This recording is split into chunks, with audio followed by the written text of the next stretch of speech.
एक शहर में पम्मी अपने बेटे सोहन और बहू मिनी के साथ रहती थी। परिवार में खुशियां ही खुशियां थी। तीनों मिलजुल कर प्रेम से रहते थे। पम्मी को किसी काम से मार्केट जाना था।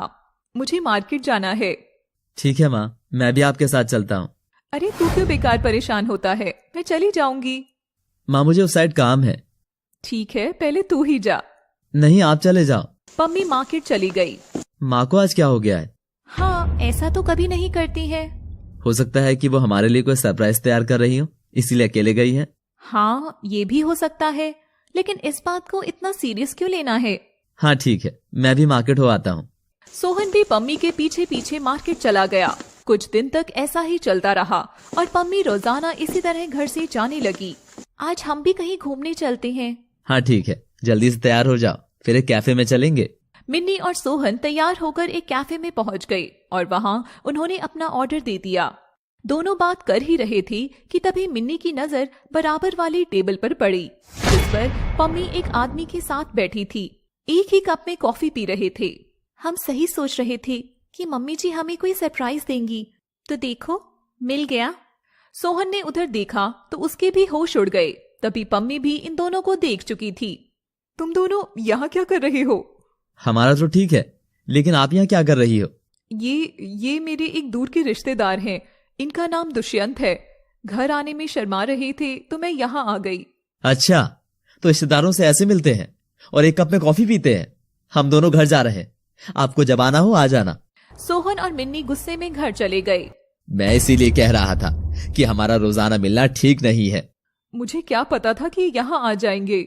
अब घर चलो और इन दोनों को सब सच सच बता दो। नहीं, ये मुझसे नहीं होगा। तो ठीक है, मैं खुद ही जाकर बता देता हूँ। नहीं, ऐसा मत करो। मुझे तुम्हारी अब कोई बात नहीं सुननी। दुष्यंत ने पम्मी की बात नहीं मानी और उसके घर पहुंच गया। पीछे से घबराते हुए पम्मी भी पहुंची। अच्छा, तो आपकी शर्म खत्म हो गई और आप यहाँ तक आ गए। शर्म मेरी नहीं, तुम्हारी खत्म हुई है। अच्छा, चोरी और फिर सीना चोरी। पम्मी का त्याग तुम क्या समझोगे बेटा, ये तुम्हें समझ नहीं आएगा। जितना इन्होंने किया है ये तो हर माँ करती है अपने बच्चे के लिए। लेकिन अगर मैं कहूँ कि पम्मी ने तुम्हें जन्म नहीं दिया, तब ये क्या कह रहे हैं आप? यही सच है। आज से 25 साल पहले हम दोनों शादी करने वाले थे। तभी एक दिन उदास पम्मी मेरे पास आई। क्या हुआ पम्मी, तुम इतनी उदास क्यों हो? मेरी बड़ी दीदी और जीजा जी दोनों कार एक्सीडेंट में इस दुनिया से चले गए। अब उनका 1 महीने का बेटा है सोहन। ठीक है पम्मी, उसे हम अपना बेटा बनाकर रख लेंगे। सॉरी दुष्यंत, मैं अब शादी नहीं कर सकती। लेकिन क्यों? क्योंकि फिर मैं सोहन को इतना प्यार नहीं दे पाऊंगी। लेकिन जब सोहन पूछेगा कि उसका पिता कहाँ है, कह दूंगी कि वो इस दुनिया में नहीं है। ठीक है पम्मी, मैं भी जीवन भर कभी शादी नहीं करूंगा। बस उसी दिन से पम्मी ने सारा जीवन तुम्हें दे दिया। सोहन और मिनी ने पम्मी को गले से लगा लिया और रोने लगे। हमें माफ कर दो माँ, जन्म देने वाली से तो पालने वाली बड़ी होती है, और आपने तो पूरी जिंदगी मुझे दे दी।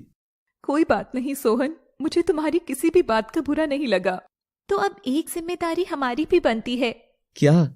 हमें अब मम्मी की शादी करा देनी चाहिए। अरे पागल हो, क्या कहेंगे सब कि सास की शादी हो रही है? लोगों को कहने दो, क्योंकि लोगों का काम ही है कहना। अच्छा ठीक है, लेकिन इस उम्र में शादी? हाँ तो क्या हुआ? और कौन करेगा अब शादी? अरे पापा जी है ना अभी कुंवारे, तो कर ही लेंगे। मैं तो तैयार हूँ भाई, तो फिर देर किस बात की है? अभी पंडित जी को बुलाकर मुहूर्त निकलवाते हैं और शादी की तैयारी करते हैं। सोहन और मिनी ने पंडित जी को बुलाया और शादी की तारीख निकलवाई। फिर दोनों ने सारी तैयारियां की और दोनों की शादी धूमधाम से करा दी।